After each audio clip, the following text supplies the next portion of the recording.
Bismillahirrahmanirrahim. Değerli basın mensupları ve aziz milletimiz, partimizin gündeme dair görüşlerini paylaşmak üzere karşınızdayım. Toplumda son yıllarda gözle görülür bir biçimde canice davranışların artışı gözlemlenmekte. İnsanlarımız toplumsal bir cinnete kurban gitmektedir. Henüz ergenliğe dahi ulaşamamış çocukların şiddet, uyuşturucu, alkol ve benzeri alışkanlıklarla birer asayiş şüphelisi durumuna gelmelerinin arka planındaki zayıf aile faktörü yeniden gözden geçirilmelidir. Evlilik kurumunun içi maalesef boşaltılmıştır. Boşanmış veya boşanma aşamasındaki ailelerin çocukları da sağlıksız ruh halinin bakiyesi durumundadır. Yüksek boşanma oranları hem topluma hem toplumun geleceği olan çocuklara büyük zarar vermektedir. Kurtarılması mümkün evliliklerin sırf tarafların bir diyalog ve anlaşma zeminine çekilme imkanı bulamamalarından ötürü dağıldıkları görülmektedir. Çözüm, devletin evliliklere her zaman bir hakim gibi değil, aynı zamanda hakem yahut aile büyüğü gibi de yaklaşabilmesiyle mümkündür. Hukuki uyuşmazlıklarda arabuluculuk mekanizması boşanma davalarına yönelik olarak da genişletilmeli. Hukukçu, din görevlisi, pedagog, psikolog gibi uzmanlık alanlarında nitelikli ve donanımlı kişilerden oluşan bir komisyon kurularak kurtarılabilecek evlilikler noktasında taraflar bir masada buluşturulabilmelidir. Basit anlaşmazlıkların süregelen evlilikler için yolun sonu değil bir tümsek olduğu ancak taraflara sağlıklı bir diyalogla açıklanabilir. Zira ailenin çöküşü toplumun çöküşü, refahı da toplumun refahıdır. Aile kurumunun hak ettiği değere yeniden kavuşturulması için bir mütabakat geliştirilmeli, toplumun bütün bileşenleri bu konuda gerekli inisiyatifi almalıdır ve bu konuda bir gecikmeye mahal verilmemelidir. Değerli basın mensupları, Hazine ve Maliye Bakanı Mehmet Şimşek'in kredi kartıyla ödeme almayan işletmeleri ihbar etme çağrısı, ülkemizin ekonomik gerçekleriyle çelişen bir yaklaşımdır.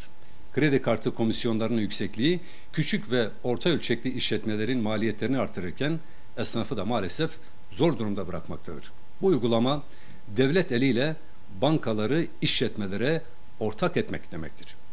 Çekilen posttan dolayı esnaf neden bankalara komisyon ödemek zorunda kalsın ki? Şayet bu uygulamayla kayıt dışı ekonomiye engel olunmak isteniyorsa komisyonlar sıfırlanmalı ve ödeme kaydedici cihazlar tüm sektörlerde yaygın olarak kullanılmalıdır. Halihazırda 7524 sayılı kanunun 6. maddesi gereği 7.000 lirayı aşan ödemelerin banka ve aracı finans kuruluşları üzerinden yapılması gerekmektedir. Borca batık kredi kartı sahiplerinin sayısı yaklaşık 900.000 civarındadır. Buna rağmen kredi kartı kullanımına teşvik etmek bir bakıma vatandaşlarımızı uçuruma sürüklemektedir. Kayıt dışı ekonomiyle bu şekilde mücadele edilemez. Vergi oranlarının makul seviyeye indirilmesi ve vergi adaletinin sağlanması cihetinde köklü değişimler yapılmalıdır. Az kazanandan az, çok kazanandan çok vergi alınmalıdır. Vergilendirmede adalet sağlanır ve vergi yükümlülüğünün yerine getirilmesiyle ilgili yapılan işlemlerde herkes eşit muameleye tabi tutulursa kimse vergi ödevini yapmamazlık etmez. Eşit şartlarda vergi ödevini ihmal edenlere ise gerekli caydırıcı cezalar elbette verilmelidir. Bir diğer önemli konu da Milli Eğitim Şube Müdürlerinin yaşadığı sorunlarla ilgili. Genel İdari Hizmetler sınıfında yer alan Milli Eğitim bünyesindeki şube müdürlerinin ekonomik sıkıntıları her geçen gün daha da artmaktadır. Ağırlaşan hayat şartları, özellikle konut kiraları, eğitim masrafları ve diğer giderlerin fahiş bir şekilde artması ve buna karşın maaşların ihtiyaçları karşılayabilecek değerden düşmesi onları ekonomik darboğaza itmiştir. Oysa eğitim ve öğretim hizmetleri sınıfına giren öğretmenlerin maaşları müdürlerinin maaşlarını geçmiş durumdadır. Zira öğretmenlere sağlanan ek ders desteği bilinen bir gerçektir. Ama şube müdürlerinin ek ders alma hakları yasal olarak bulunmamaktadır. Hal böyle olunca şube müdürlerinin aldıkları ücret yetersiz kalmaktadır. Milli Eğitim Bakanlığı şube müdürlerimize de ek ders desteği vermelidir. Söz konusu destek hem onları motive edecek, hem iş performanslarını artıracak, hem de maddi olarak rahat bir nefes almaları sağlanmış olacaktır. Uyuşturucu madde kullanımı toplumumuzun büyüyen sorunlarından biri haline gelmiştir. Devletin aldığı iyileştirici tedbirler sorunu çözmeye yetmemekte, polisiye tedbirler ve cezai önlemler bu konuda yetersiz kalmaktadır. Öncelikle yapılması ve odaklanılması gereken iş, önleyici tedbirlere yoğunlaşmaktır. Bunun için toplumun maddi ve manevi dinamikleri harekete geçirilmeli, eğitim ve farkındalık kampanyaları düzenlenmelidir. Uyuşturucu tehlikesiyle ilgili okullarda eğitim programları düzenlenmeli ve hazırlanacak kamu spotlarıyla gençleri bilinçlendirmek suretiyle bu tuzağa düşmeleri önlenmelidir. Yapılacak yasal düzenlemelerle de uyuşturucuyla mücadelede caydırıcılık arttırılmalı, zehir tacirlerine göz açtırılmamalıdır. Bu noktada sadece küçük çaplı torbacılar ve satıcılarla yetinilmemeli, bu işi sektöre dönüştüren, üreten, örgütsel bir anlayışla toplumda yaygınlaştıran asıl müsebbiplere odaklanılmalıdır. Ayrıca bağımlı hale gelen insanlarımızın tedavilerinin yapılmasını onların rızasına bağlayan mevzuatta değişikliğe gidilerek zorunlu hale getirilmesi kaçınılmazdır. Gençleri uyuşturucu bataklığına sürükleyen ekonomik, sosyal, psikolojik ve çevresel etmenler iyice irdelenmeli ve bu sebepler ortadan kaldırılmalıdır.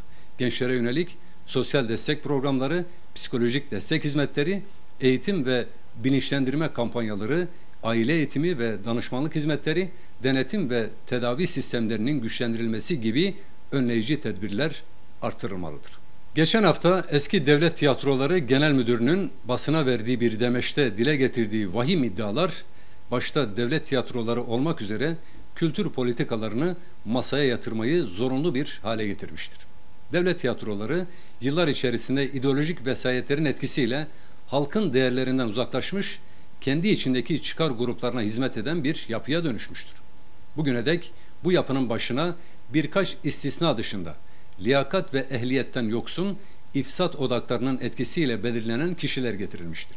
İddiaya göre CHP'li eski bir bakanın kızının görevine gitmemesine rağmen tayin edilmediği gerekçesiyle baskı yapması sonucu genel müdür istifa etmek zorunda kalmıştır.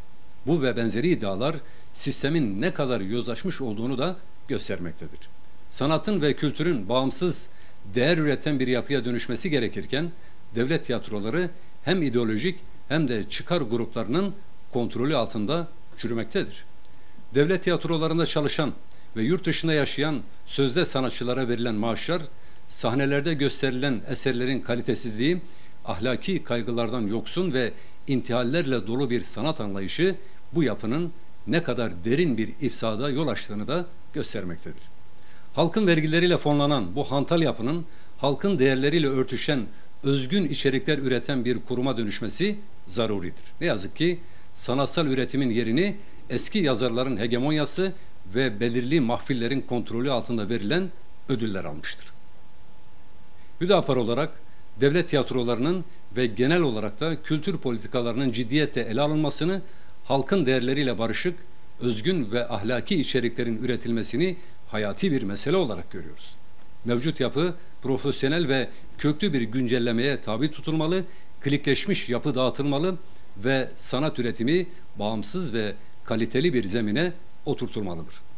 Halkımızın kültürel değerlerine ve maneviyatına uygun politikalar izlenmediği takdirde hemen herkesin şikayet ettiği yozlaşmanın devlet eliyle yürütülen bir süreç olarak devam edeceği de açıktır.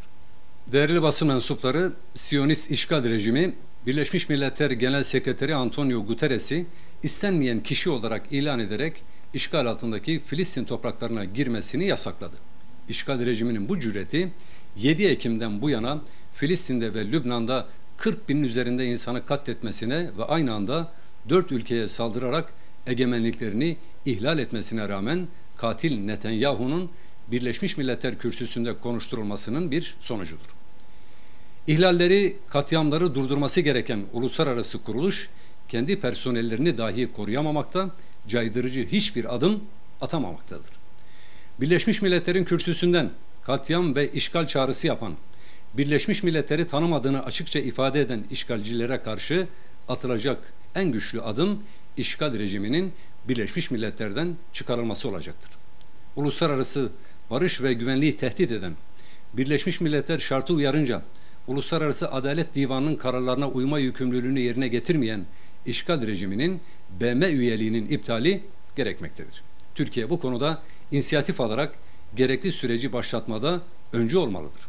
Filistin topraklarıyla aynı anda bugün Lübnan'da da büyük bir katliam gerçekleştirilmektedir. Havadan yoğun bir bombardıman sürdüren Siyonist rejim durdurulmazsa Lübnan ikinci bir Gazze sürecini yaşayacak, ardından sıra henüz iç savaşın yıkımını yaşayan Suriye'ye de gelecektir. Gazze'de tehlikeyi görmezden gelen İslam dünyası bugün Lübnan'da da adım atmazsa tüm bölge kan gölüne dönecektir. Bugün Amerika, İngiltere, Fransa gibi ülkeler İran'la işgal rejiminin savaşması ihtimaline karşı işgal rejimi lehine teyakkuza geçerken bölge ülkeleri savaş halinde ancak tarafsızlıklarını ifade edebilmiştir. Çin ve Rusya gibi ülkeler kendi çıkarları doğrultusunda da olsa İran'a destek olacaklarını ilan etmiş, ancak ne yazık ki bölge ülkeleri kendi kapılarına dayanan Müslümanların kanını emen bu vampire karşı üç maymunu oynamaya devam etmektedir.